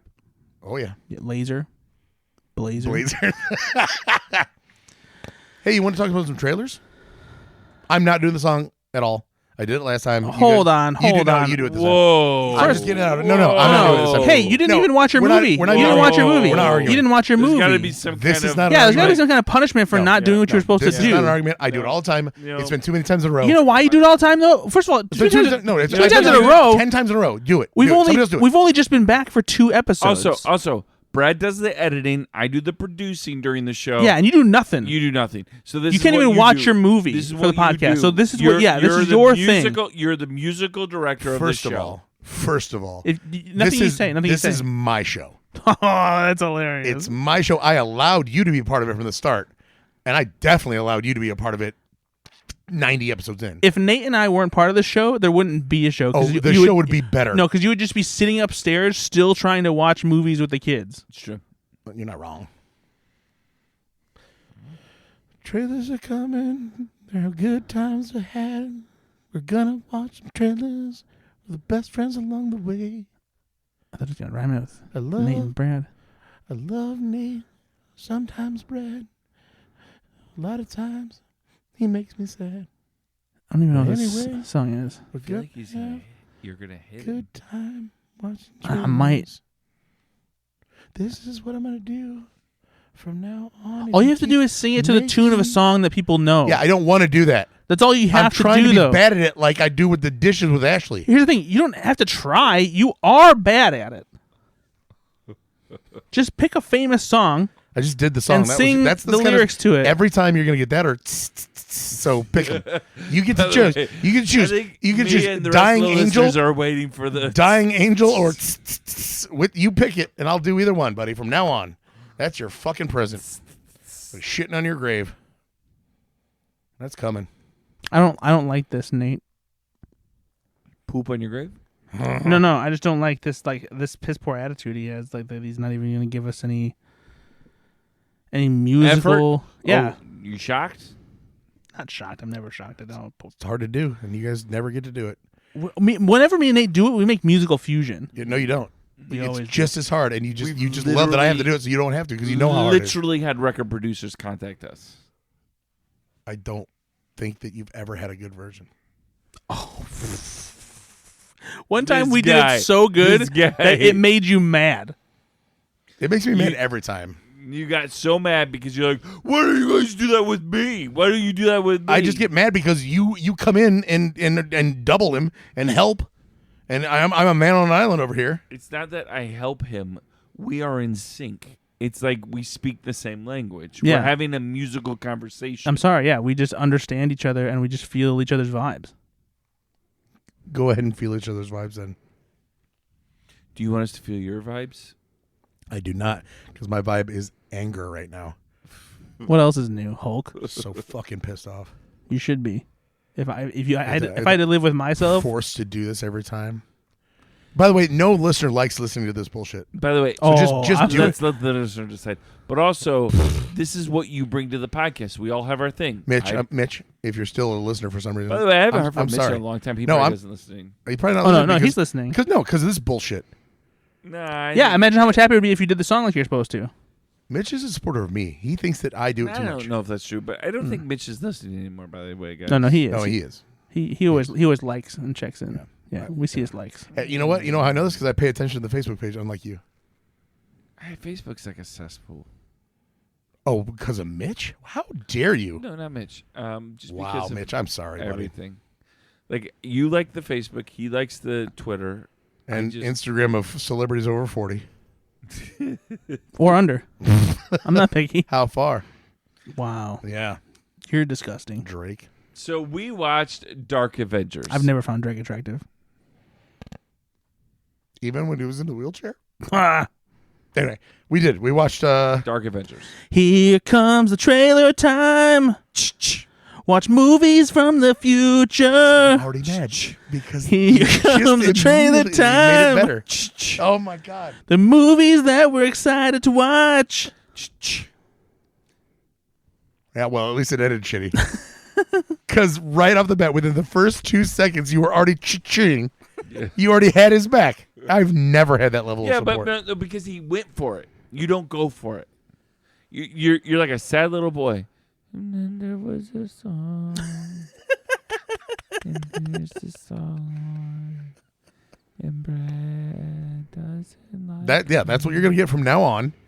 So congratulations, Men in Black. Way to go. We watched 2 trailers today. The first one that we'll talk about is a new film from Bong Joon-ho. And this is a movie called Mickey 17, starring Robert Pattinson. It is a sci-fi movie that I was not expecting to have so much comedy in it, but it does. It's a movie that takes place sometime in the future where certain people are used as... Expendables. yeah. And not in the way that you would know the term from Sylvester Stallone. Yeah, where basically you have a job, and if you happen to die or get hurt on that job, they'll just create a new version of you, and you return to work the next day, do whatever jobs that are dangerous. It seems like a very fun premise. It does. Like movies that Bong Joon-ho has done, there's definitely something deeper bubbling beneath the surface. Like, it's not just a silly comedy. There's commentary on capitalism and what if humanity. this time it was? I mean, that would be hilarious.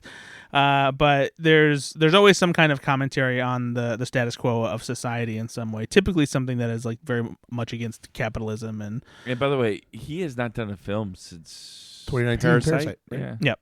That's a long Was that time. 2019? yeah, Yeah. Wow. it's been a while. But yeah, I'm very excited about this. I was not expecting the trailer to have this kind of tone. I definitely wasn't expecting Robert Pattinson to have whatever that voice is that he's love doing. it. Yeah, Love it. It's like a Tom Hardy voice. I'm very He's excited. putting on an actual voice. He is. He's really going for it. But yeah, great cast. Mark Ruffalo looks like he's having a blast too. It appears to be a Jeff Goldblum-esque take Yeah. on whatever Mark Ruffalo's doing. One, you haven't seen Poor Things yet, have you? No. Yeah, Mark Ruffalo is fucking a riot in Poor Things because he's such a phenomenal douchebag. But yeah, this is I can't wait to see this. Cool. Incredible cast. I love this filmmaker Nate? too. So What do you think? No, I'm definitely seeing this. But it's got space. Yeah, but The Final Frontier, which you do not like. at the very beginning, we watched this trailer just before the Yeah. podcast, and we were both surprised that you were like super excited about yeah, it. but it's because of the comedy of this and the pathos of this film. Still don't know what that means, but it sounds so fun when you say it. It just fits the cultural zeitgeist of. I'm just trying to. So, like, who's in it? Use Like words. the cast?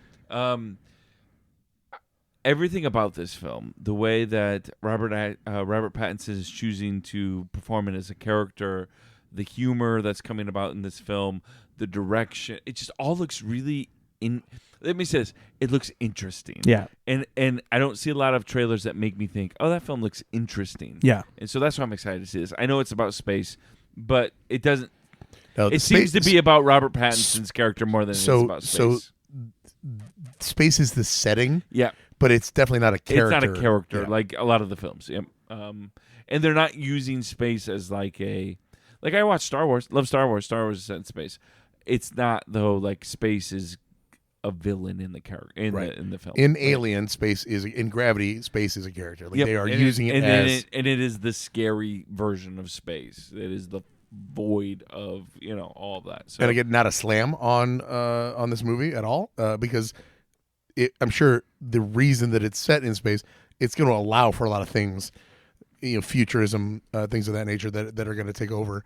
I love the idea of the playfulness that they can have because of that. Mm-hmm. No, and it has a tone to it, right? Yeah, Already yes. in the trailer, this film has a tone to it, and so really excited to see where they go with this. Yeah. It's gonna be fun. Yeah, I can't wait. And then we watched Suicide Squad 2. Well, this would technically be Suicide Squad 3, Oh yeah, I guess. Kind sure. of. Marvel's The Suicide Squad. Marvel's Thunderbolts with an asterisk at the end of it. And the asterisk does mean something. And we don't know what yet, but it will apparently be revealed at some point. Yeah, some of the theories are it is going to change to Dark Avengers.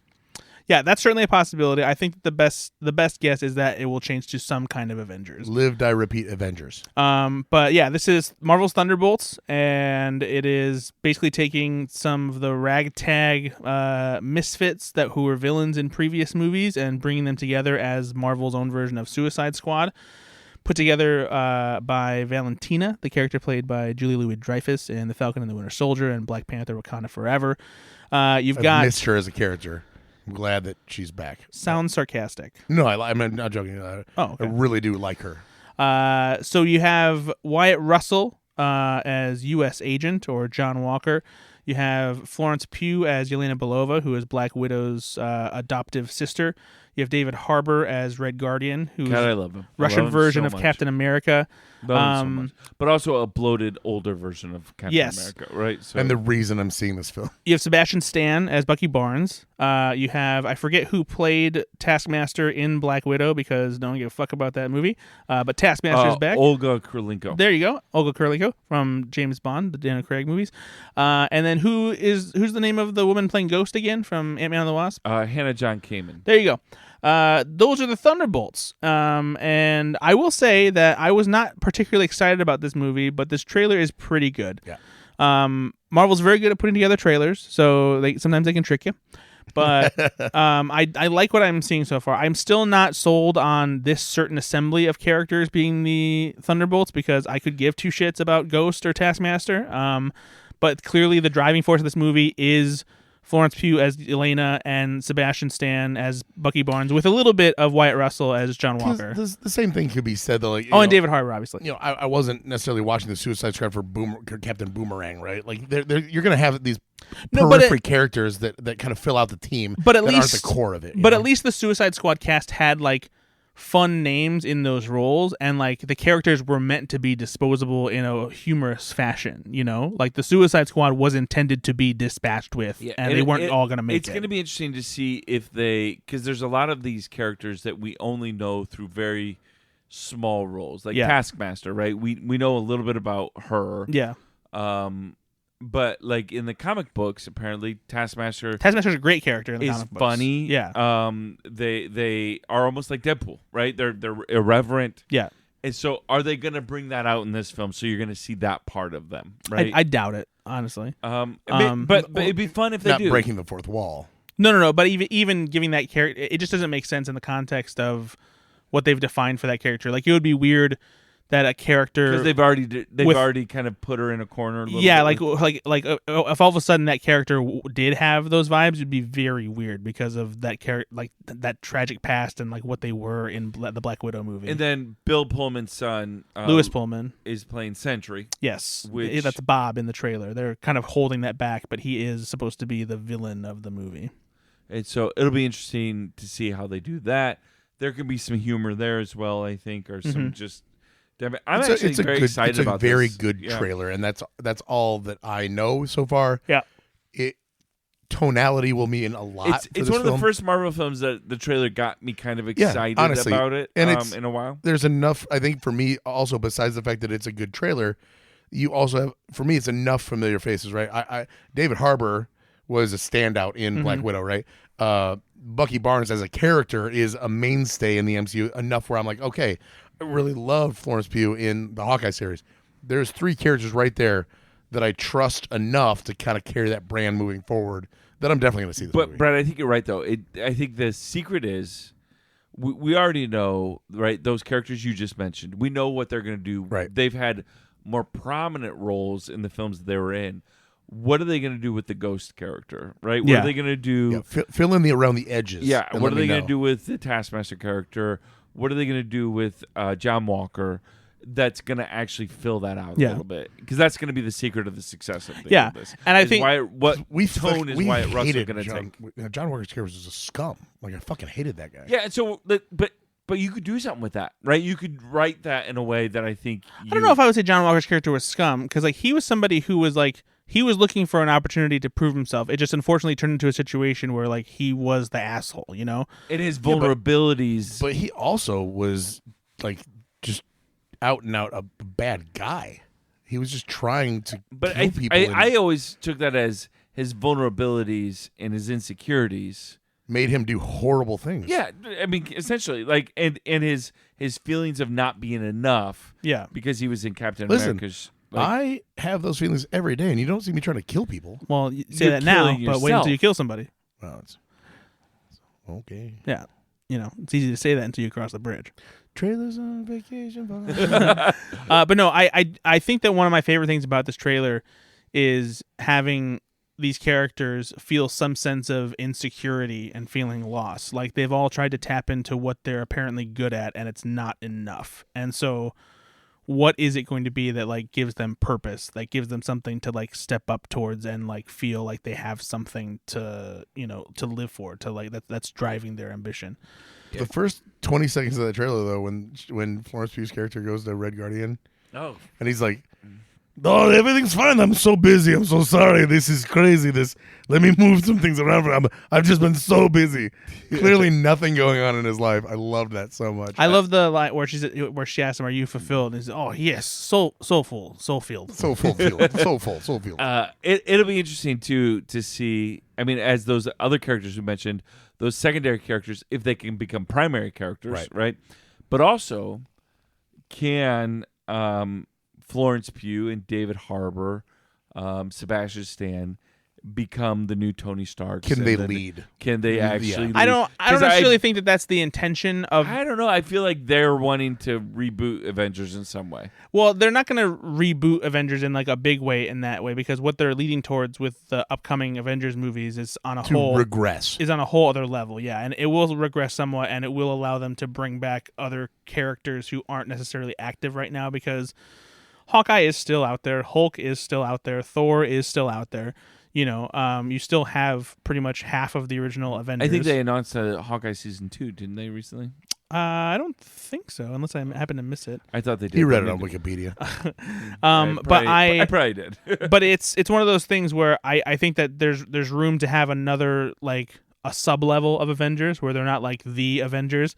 Because we also had the tease from the end of the Marvels where Iman Vellani as Ms. Marvel was putting together her own Young Avengers by going out to Kate Bishop and trying to recruit her in that very funny Nick Fury kind of way. And so I think that what we'll end up getting is kind of like an amalgamation of a variety of different Avengers teams that will come together in the main Avengers movies rather than Thunderbolts being a proper Avengers reboot. Only because I don't think that those characters have the presence or chutzpah. Or the Pathos. the love the love from fans to really fit that moniker and have people feel satisfied by that. Fair enough. Are you more excited about this than you are the Captain America Brave New World film? Right now, I think Thunderbolts looks more promising than the new Captain America agree. movie. Thunderbolts looks more interesting for sure. I am excited to see if Brave New World doesn't shit the bed and is a great movie, let's say, it can really do a lot of good for the MCU. It could. If the Thunderbolts is a great movie, it's going to be a good thing. But if Brave New World is really bad, it's going to really throw things off course. If this movie's really bad, I don't know that it's going to really do anything, right? I think there's more at stake with Brave New World. That's all. Maybe. Yeah, you could be right there, at least when it comes to just the future Well, of I'll Captain take America. it. Just like my dad. You could be right there. I just don't want you to get your hopes up. Okay, Tim. Are you excited about the Fantastic Four? I would say that I'm cautiously optimistic. I'm not that excited about it yet. All I've seen so far is the leaked concept trailer that they played at Comic-Con and D23, and it has an interesting 1960s aesthetic. I like the approach that they're going for. It's like this kind of classic comic book vibe, and I really dig the cast. But I'm not. I haven't seen anything that has me like, oh yeah, I can't wait for Fantastic Four. But like, I know how much Kevin Feige likes and respects Fantastic Four, and I'm curious to see what they can do with it in the MCU. So maybe we'll see. All right. Anything else, buddies, pals?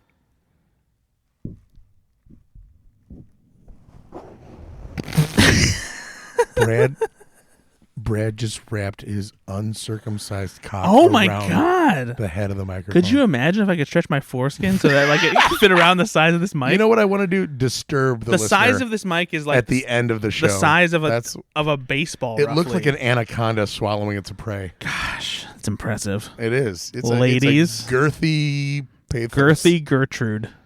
What does pathos? I'm gonna look that up. I know it's. By the way, you keep on saying pathos. It's pathos. Well, I don't know what either one of them mean.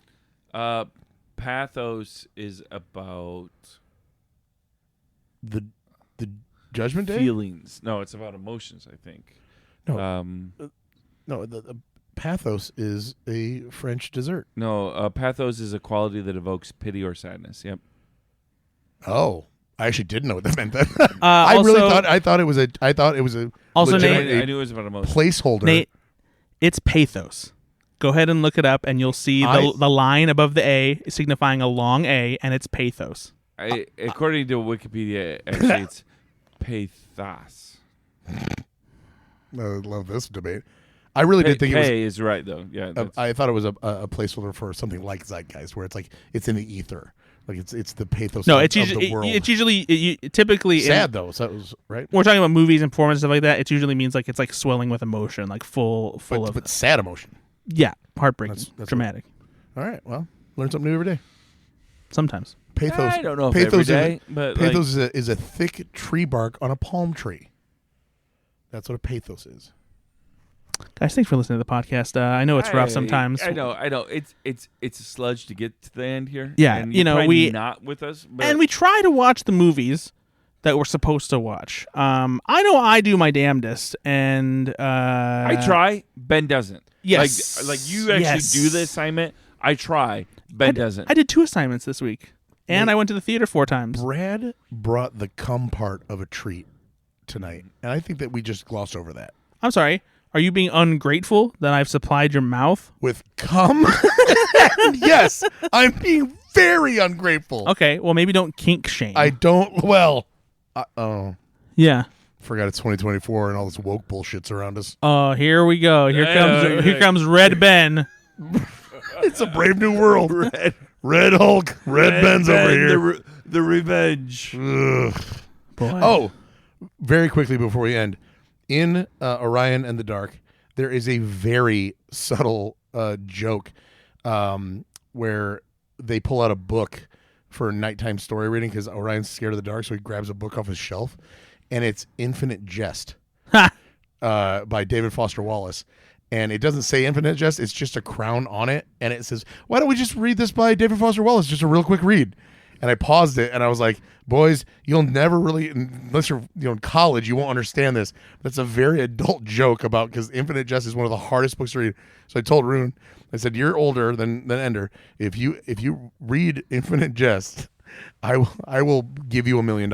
Oh my God. And he wants to know where he can find it. So Yeah. on that note, I do that too.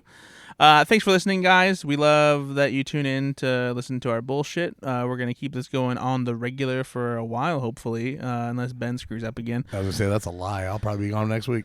Yeah, who knows? And we're coming back soon on the 10 to 1 pod. Yeah, Saturday Night Live returns next weekend, so we'll be back with a new episode of the 10 to 1, recapping the episode and reviewing how good the sketches were. And if you haven't seen the lineup, go on our Facebook page, the 10 to 1, and you can see the first 5 hosts they've announced. Mm-hmm. They're doing, and for the first time in a long time, they're doing 4 back-to-back episodes. That is very rare that they do that many in a row. So season 50, they're already kicking it off pretty hardcore. We're excited about it. It's a big deal. We'll be doing plenty of SNL stuff over the 10 to 1, and we'll be sticking with Go Flix Yourself as often as we can, assuming Ben doesn't mess it up. I can't wait to fuck it up, everybody. Bye, everybody. Bye.